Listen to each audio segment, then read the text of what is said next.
Is that a list of pickups and things that you might want to consider? Yeah, to the people that don't actually watch these videos, I can't wait to tell you in a couple months that you missed out. Make sure you guys, hey, smash the crap out of that subscribe button so you guys don't miss out on more Oscar. Hey, you know that new theme that we just got last, two days ago, 3 days ago? The Takusan Shinuchi is going to be a card you're going to look, oh, you know, level 10 draw support. Oh, well, that's... You know, every one of these times that we bring up one of these cards, it's always kind of the same thing. It just kind of falls off into the wasteland. But I wanted to bring it up before people are like, nobody told me about this card. Like, I think the card's cool. I think it brings a level of synergy to things. But to rush out here and pick these up is on you. I'm just putting it on the table, saying, hey, level 10 deck, you have some level of synergy with it. I haven't had time to test it out myself, but for now, yeah, keep an eye on that. You want draw power? You level 10 draw power? You want that? You can buy it, all right?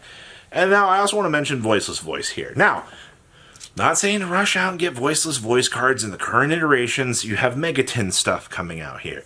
I'm putting this on the table to go, hey, a Voiceless Voice I've seen has some pretty cool interactions with this. Once tins settle, and once, you know, we do get some circulation and things going out here, then I would look at picking up a Voiceless Voice core because it does have a cool level of synergy with this. I've seen some pretty cute little combos. I'm not going to lie. I am very, very curious to know where the final values of reprints on the Voiceless Voice stuff will be.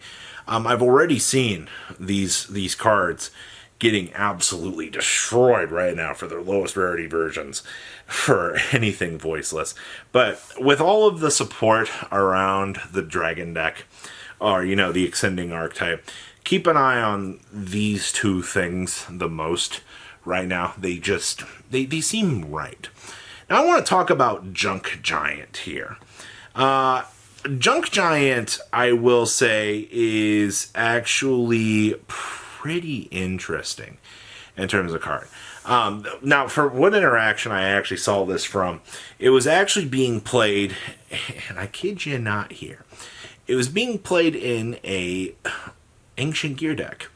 And I was like, why?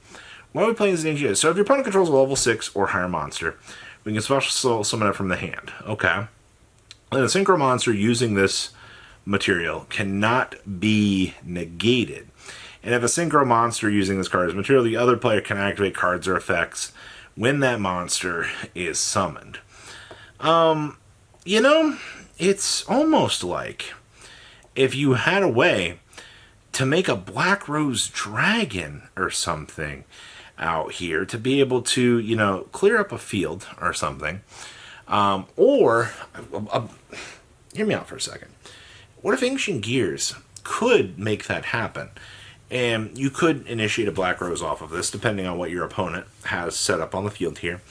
And then you just OTK them with Ancient Gear cards. I'm not saying that this is a good theory. Alright, what I'm saying is I've seen one result for this so far, and I thought it was really cute. I gotta give credit where credit's due out here. For Ancient Gears. I also post Ancient Gear statue. I think Ancient Gears get so much cooler in terms of what you can mess around with the deck. And statue just, it really opens up like the door for the combos to really shine. So we'll have to wait and see for how things are going to go long term for this deck. But keep an eye on Junk Giant. It's only, I believe it's only got one printing. I could be wrong about that, but keep an eye on it. Next up is Burning Yeah, that's my face, man. I don't get it. We see the OCG using Burning Draw and Salad, keeping Salaman Great alive. You know, you had all these, it's like, oh wow, you know, nice Appaloosa, draw 4. Now, Tenpai is using this. And I'm not at like a loss for words for Tenpai playing this, but gosh darn it, is it very interesting to see. I mean, Tenpai's already going second.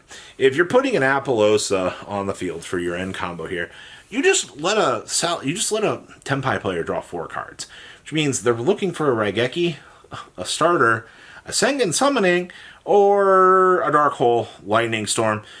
The end story here is you're letting a Tenpai player draw an awfully large amount of cards. Now, from what I've seen for people talking about this in Tenpai, I currently have not seen builds playing this.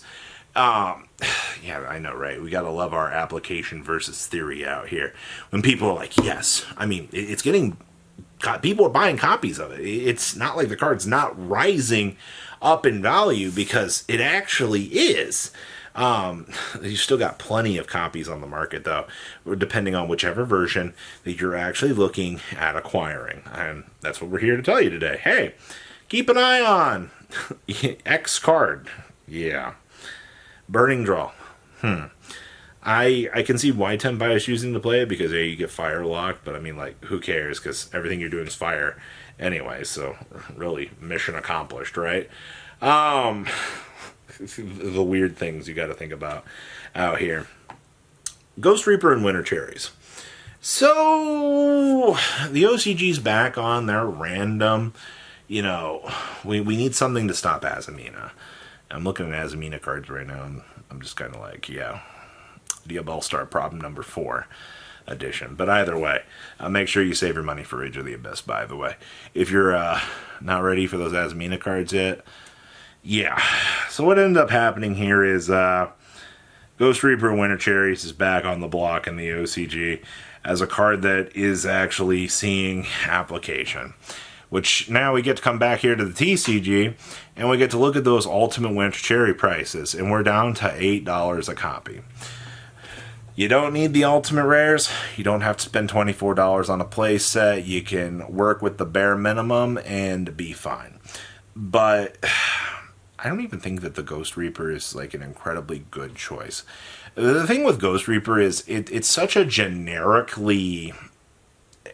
It's such an accessible card that you can do things with, but we're not at a point that you have to be sniping cards out of your opponent's extra deck to deal with the threat.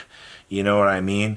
It's always going to be one of those options, like no material that we're going to look at and we're like, this seems like this could be good, but, their existence is what's important.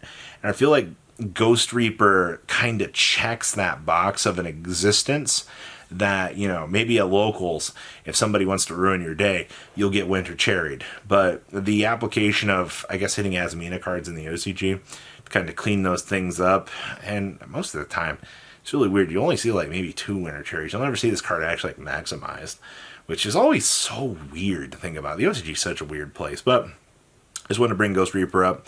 It's back on the agenda. Doesn't mean it's good. And then Masterplan.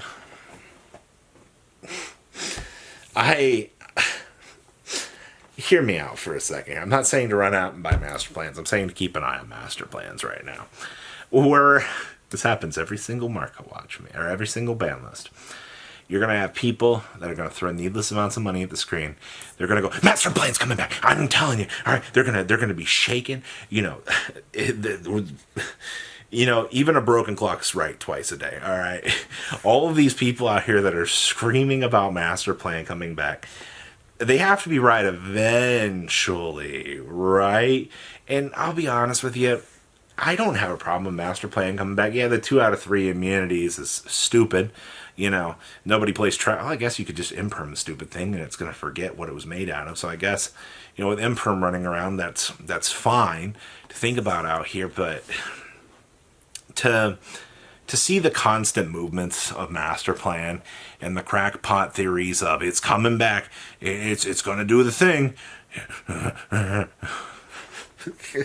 What a meme. Like, good job if you believe Masterplan's coming back. So what was the purpose of the video? We got the movements on the secondary market for your ritual theme. Cute little tech choices out of the OCG and the crackpot theories that have led to some of these other things. It's every time you're looking at these wild things, I'm telling you, it's always a ride to see. So, well, please leave a comment down below. Tell me what you guys think, and I'll see your beautiful faces back here later today, guys. Peace out.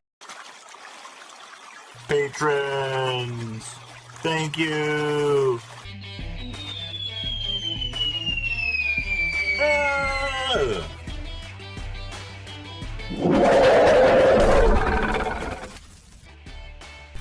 Thank you so much for watching. Check out these other videos.